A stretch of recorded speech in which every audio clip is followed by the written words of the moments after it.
What's up everybody, I'm Nick, and this is The Weekly Fix, the show where we round up all the gaming and entertainment headlines you may have missed this week. Good news, PlayStation 5 owners, there might be a mid-gen upgrade coming your way, and I can't wait to play my favorite PS4 games on slightly faster hardware. What a time to be alive. But hey, PlayStation isn't the only company making news this week, because Microsoft has stated that the next Xbox will be the biggest technical leap we've ever seen between a generation. Whatever that means. We also have the latest on the alleged Star Wars Mandalorian game from Respawn, details on a Batman Beyond movie pitch, and a ton more. It's been a busy week, I've talked to you enough, so you know what that means. It's newsing time.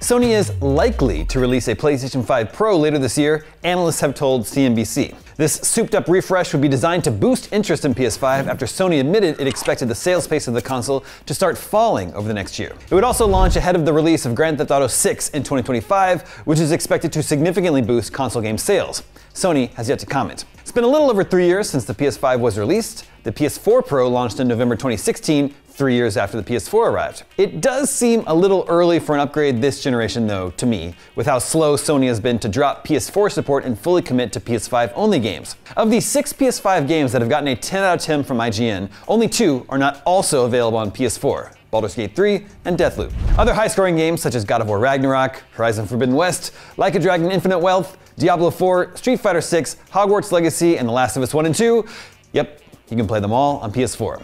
Even Star Wars Jedi Survivor, previously a current-gen only game, has been announced for PS4.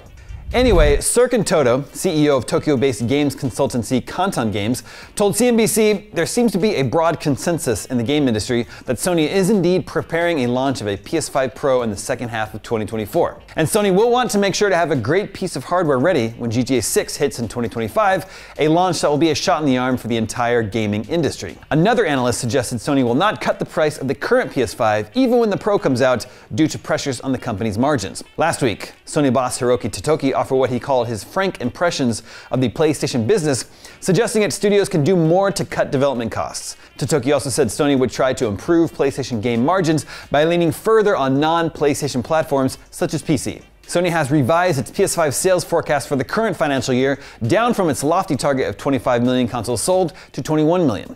This is despite a year-on-year increase in PS5 sales for the holiday 2023 quarter from 7.1 million up to 8.2 million. Elsewhere, Sony has said it will not release any major existing PlayStation franchise games before April 2025.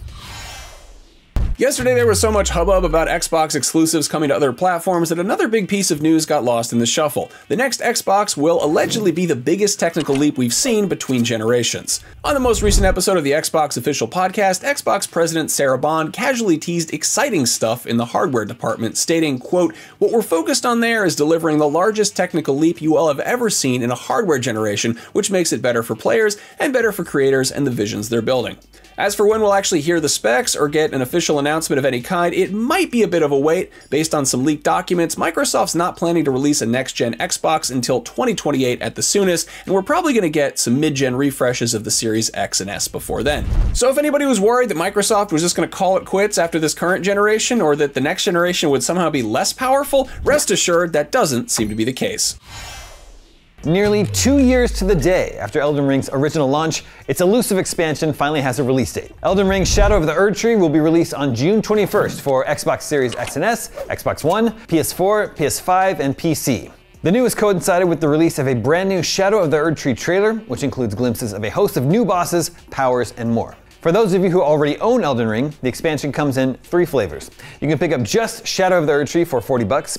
There's also a premium bundle that includes an art book and soundtrack for $50, and a collector's edition that includes a statue of Mesmer the Impaler for $250. Wow. Now, if you haven't played Elden Ring yet, know that the base game is required to play the expansion. You can get it bundled with the base game for $80, so new players are getting a better deal. As for how big Shadow of the Erdtree will be, Hidetaka Miyazaki, director of Elden Ring, explains, the setting of Shadow of the Erdtree is a brand new land. It's a brand new map separate from the lands between. And it takes place again on an entirely separate, physically separate map, so it will involve a warp of sorts to get there. We think players can expect a similar experience to what they had with the base game. This is going to be structured in a similar way, as you said, with open field maps, with large-scale legacy dungeons, and with small to medium-scale legacies as well. So we hope players will enjoy this same sense of scale and sense of adventure throughout that structure. If you think in terms of scale or size, it's probably comparable, if not larger than, the area of Limgrave from the base game. So there we go, the long-awaited Elden Ring DLC will be out June 21st. The only other game with a release date that day at this time is Shin Megami Tensei 5 Vengeance.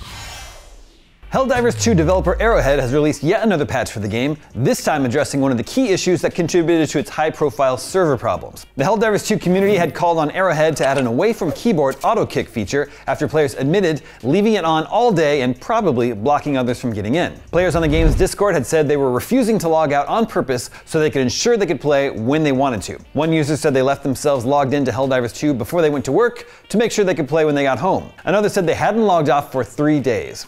Now, Arrowhead has addressed the issue with patch 1.000.11 for PlayStation 5 and PC by adding a functionality that kicks players who remain idle for 15 minutes back to the title screen. Elsewhere, there are a number of stability and crash fixes, including a fix for the dreaded stuck defrosting problem. Arrowhead also noted a number of known issues that were either introduced by this patch and are being worked on, or are from a previous version and have not yet been fixed. These include crash may occur when trying to matchmake on Galactic War Map, Japanese VO is missing from intro cutscene, and other unknown behaviors may occur. How helpful. In other Helldivers 2 news, we recently learned it was built on an engine that was discontinued after work on the game began. ADLV reported that Arrowhead built Helldivers 2 using the Autodesk Stingray engine, once called BitSquid, the same engine used to create the original Helldivers game that first launched on PlayStation 3, 4, and Vita in 2015. But Autodesk Stingray was discontinued in 2018, 6 years before Helldivers 2 came out. Arrowhead's CEO said, "Our crazy engineers had to do everything with no support to build the game to parity with other engines, and yes, the project started before it was discontinued." Despite some launch issues, it looks like, for the most part, Helldivers 2 turned out okay. New rumors have surfaced that Respawn Entertainment, the studio behind the Star Wars Jedi franchise, has another game in the works set in a galaxy far, far away, one that would focus on The Mandalorian, or at the very least, a Mandalorian. According to Insider Gaming, multiple sources have reported that this will be a first-person shooter with an emphasis on mobility and style, which, you know, sounds like a Respawn game. The game is not open world, but rather a series of linear levels set across multiple planets. Players will take on the role of a Mandalorian bounty hunter, bringing in wanted scum and villainy in varying degrees of dead or alive for a cash reward. The game supposedly takes place while the Galactic Empire is still in power, which could put it around the events of the Jedi games, during the Dark Times, or maybe during the original trilogy, which is when Ubisoft's upcoming Star Wars Outlaws takes place, but it will not be during when the Mandalorian TV series is set. It's unclear if the game's Mandalorian protagonist is going to be the same as the hero of the Disney Plus series, a younger version of Pedro Pascal's chrome-plated Din Djarin, or if it'll be focused on the former fan favorite Mando, Boba Fett. Or of course, it could also be one of the many other Mandalorians kicking around the galaxy, or it could just be a totally brand new original character like Cal Kestis was created for Jedi Fallen Order. Regardless, the usual Mandalorian loadout lends itself well to Respawn's brand of shooter, with the jetpack allowing for plenty of mobility. Insider Gaming sources also claim the arsenal will include wrist rockets, a grappling hook, and the ability to tag enemies through the helmet's visor. As you might have guessed by the pile of Boba Fett crap behind me, this is very much up my alley, so I'm hoping these rumors are true. A long time ago, at a studio that is now defunct, there was a Boba Fett game in the works. LucasArts' unfinished Star Wars 1313 would have explored some similar themes, it sounds like, but it would have been in the third person and set in the lower levels of Coruscant. On a similar note, Bethesda's cancelled Prey 2 was another awesome-looking deep space bounty hunting game, and that unfortunately got disintegrated. Meanwhile, Metroid Prime 4 had to go back to the drawing board and is, I guess, frozen in carbonite or something? It's still MIA, wherever it is. Games about bounty hunters, apparently just, they're hard to get them right. Is High on Life the best one we've had to date? Sound off with your favorite bounty hunting game in the comments below. It's probably Red Dead. You're probably gonna say Red Dead, huh? Anyway, until there's an official announcement, take everything you hear with a Planet Crate worth of salt, and even then, there's no guarantee you get to play a game until it actually comes out. We'll keep you posted.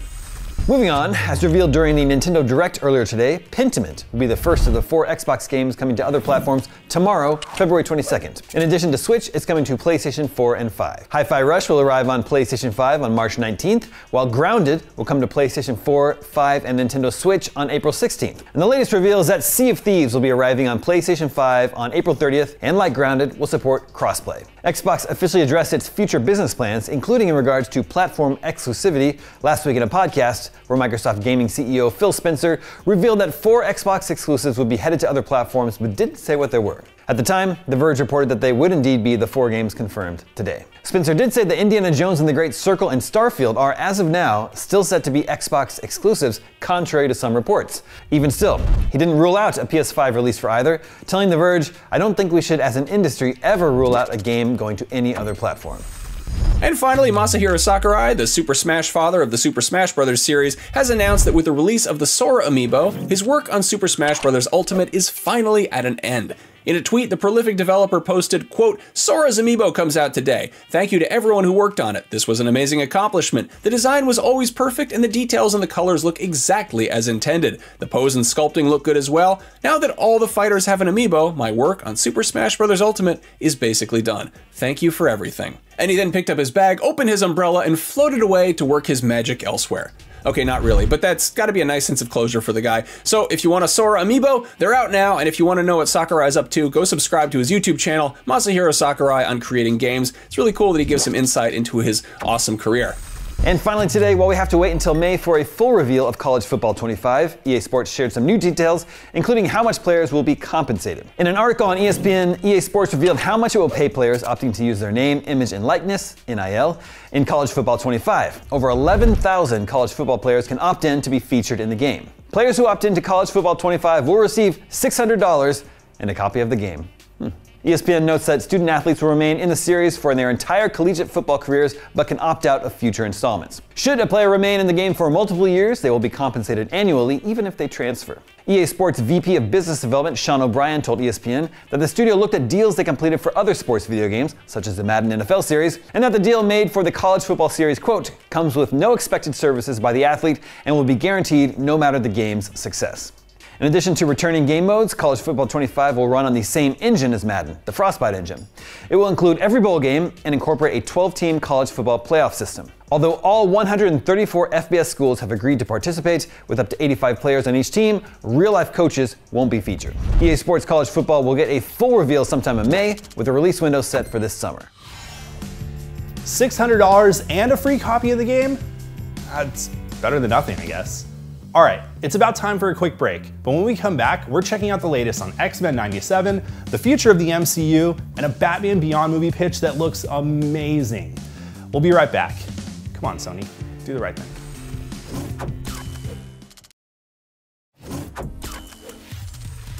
Hey everybody, welcome back to the Weekly Fix. I'm Dee, and we'll get back to the headlines in just a moment. But first, let's take a look at what popped off on social this week. We've got a breakdown of the new Borderlands movie trailer from Gearbox studio head Randy Pitchford. Here's everything we know so far about Elden Ring's DLC, thanks to an interview with the game's director.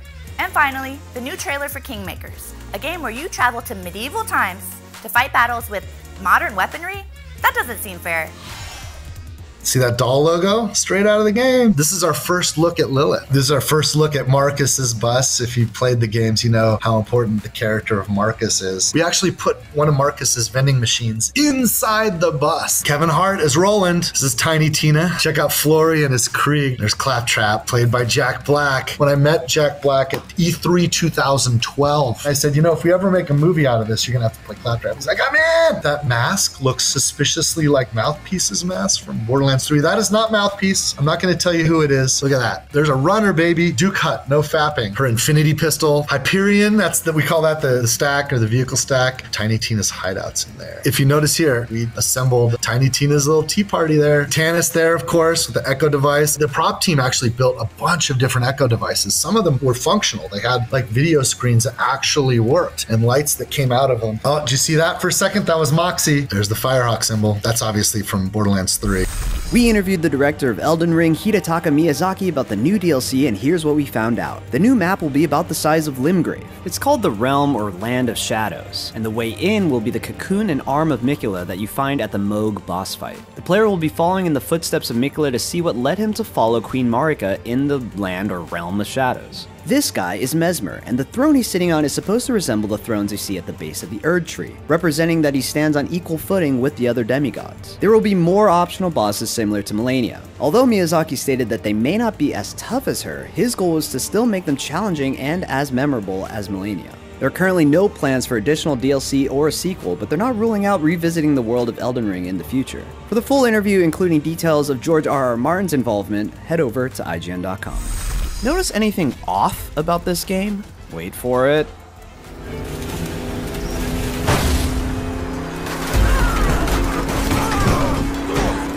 This is Kingmakers, a game that has you time traveling to the medieval ages to change history by fighting in battles with modern weapons. Kinda like that movie The Black Knight with Martin Lawrence, but with a lot more action. The battles are massive and not only feature weapons like snipers and grenades, but even a helicopter. And if this sounds like a game you wish you could play with your buddies, you're in luck, because it'll also allow for 4-player co-op. The devs are currently working on making it available for consoles, but for now you can wishlist it on Steam for when it drops sometime later this year, and follow @IanFish on Twitter for more updates. If you want more where that came from, be sure to follow IGN on all the socials.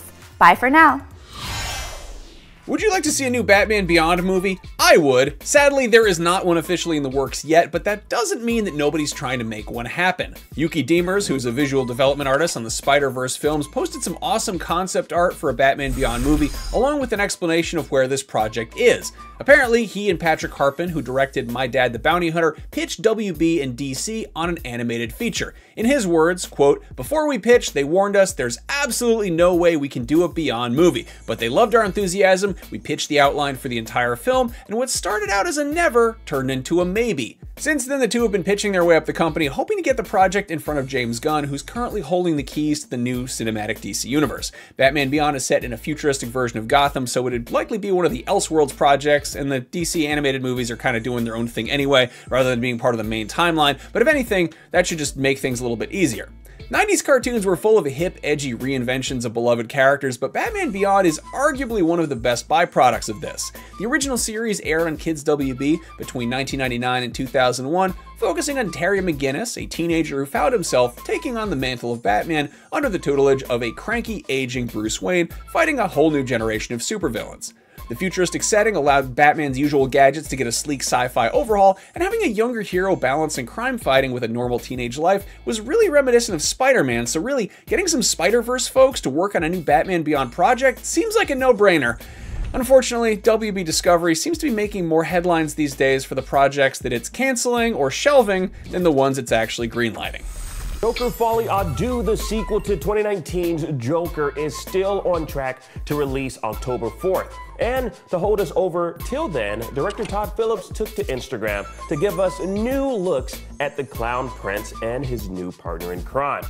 In the first photo, we have actor Joaquin Phoenix suited up with the infamous Joker makeup, pictured alongside Lady Gaga's version of Harley Quinn. In the next photo, we've got Arthur Fleck behind bars, presumably in Arkham Asylum, butting noses with Dr. Quinn.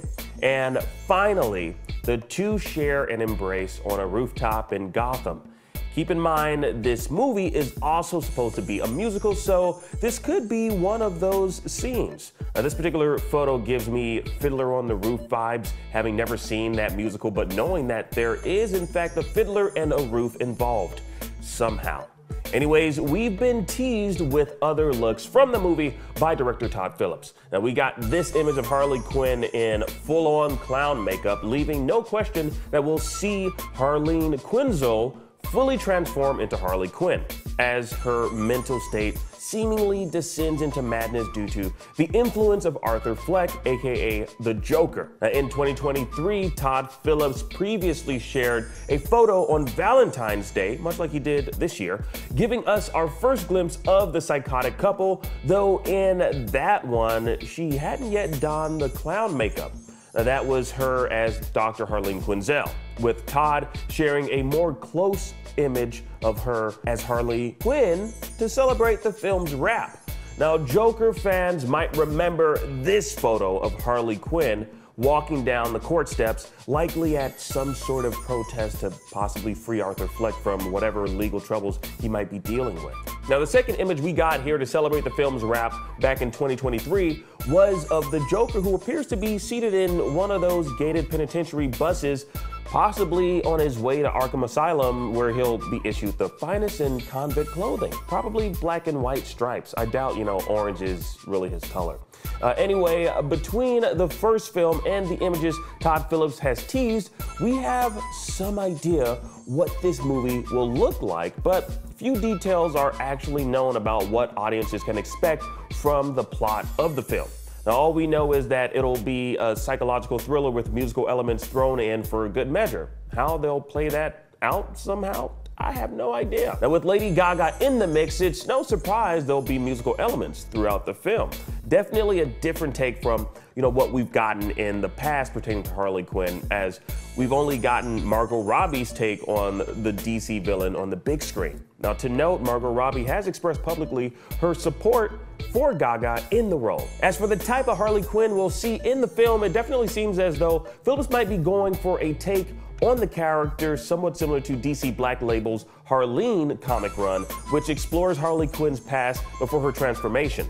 Now, that particular story dives deeper into how her abusive past affected her and how the Joker was able to manipulate her. Now, I am definitely excited to see a different take on Harley Quinn that doesn't necessarily have that signature accent we've heard for many years now, stemming from Arlene Sorkin's portrayal of the character in the Mad Love episode of Batman the Animated Series. Now, since then, various voice actresses have taken on the role, adding subtle nuances to make it their own, but usually sticking pretty close to the original. Now, we'll see what Lady Gaga gives us in Joker Folie à Deux. Now, to note, the movie will be part of the new DC Elseworlds set of films, which exist outside the scope of the mainline DCU movies James Gunn and Peter Safran have planned. Shifting cinematic universes, Marvel Studios is reportedly looking to change the title of Avengers: The Kang Dynasty and to downplay Kang's role in general, which is not the least bit surprising following Kang actor Jonathan Majors' assault and harassment convictions last year. According to The Hollywood Reporter, Marvel was looking to minimize Kang the Conqueror's role in the MCU even before Majors was convicted, based on how the Kang-centric Ant-Man and the Wasp and Quantumania underperformed at the box office. Starting with his first appearance in Loki Season 1, Kang was being set up as the next Thanos-level threat to the MCU, but new reports suggest that the overarching story of the upcoming phases is being rewritten to focus less on the time-traveling villain, or possibly just write him out altogether. Previously, Variety reported that Marvel execs were considering pivoting to Doctor Doom instead, but we'll have to wait and see. Whatever they decide to call it, Avengers 5 isn't planned for release until 2026, with its immediate sequel, Avengers Secret Wars, following a year later, much like Endgame came hot on the heels of Infinity War. What do you think about all this? Let me know in the comments. As much as I want to see Doctor Doom, the MCU has a tendency to squander its villains, and I would rather Doom's involvement not be a rush job to just replace Kang. And really, you think it would be easier to just write around Kang. You just replace him with some variant from another timeline, just, paint him blue, make his eyes glow. I don't know, it's all made up. Just figure it out. Now, in other news, jumping over to Marvel, we got our first look at X-Men 97, and honestly, it looks freaking awesome. The Mutants will return March 20th, and it picks up right where the original animated series left off when the final episode aired almost 27 years ago. Now, Professor Xavier is dead, his soul hanging out with Lilandra somewhere in space, with Magneto now taking over as the leader of the X-Men. Now, that's something they'll definitely have to explain when the series kicks off, as well as giving us an explanation as to how Gambit convinced Wolverine to let him ride on his back. Now, from the looks of it, Gambit's using his powers to charge Wolverine's claws with kinetic energy, creating a mutant circuit. Now, this is a fairly recent idea from the comics where multiple mutants combine their powers in creative ways. Now, I somehow have an easier idea accepting the made-up science behind that than the idea that Wolverine just agreed to giving Gambit a piggyback. Anyways, all will be revealed when X-Men 97 hits Disney Plus March 20th. Supposedly there's a new Jurassic World movie coming out next summer, but Universal still hasn't nailed down a director. That said, Star Wars Rogue One director Gareth Edwards could be joining the project soon. According to The Hollywood Reporter, Edwards is in talks with Universal and Steven Spielberg's Amblin Partners. Previously, John Wick and Deadpool 2 director David Leitch was briefly attached before departing due to alleged creative differences. David Koepp, who wrote the original Jurassic Park and its sequel, The Lost World, is attached to write this one, and the film will supposedly focus on a whole new cast of characters rather than Jurassic World alums like Chris Pratt, Bryce Dallas Howard, or any of the stars from the original films, which is fine by me. Just get some new people in there and have the dinosaurs eat them. Anyway, Jurassic, whatever they decide to call it, is slated to hit theaters on July 2nd, 2025, so let's hoping life finds a way to get this movie made. I'm Nick, and that was your Weekly Fix. We'll be back next week with more of the biggest gaming and entertainment news. But wait, there's more. Mark your calendars because IGN is hosting a live in-person 3-day event in LA this June called IGN Live. Get ready for parties, networking opportunities, and unique attractions from across gaming and entertainment. You also get the chance to check out live IGN shows, tournaments, first looks at new releases and panels, and finally, a portion of the ticket sales will go to charity via Humble Bundle. It's pretty cool. Be on the lookout for more details in the coming weeks.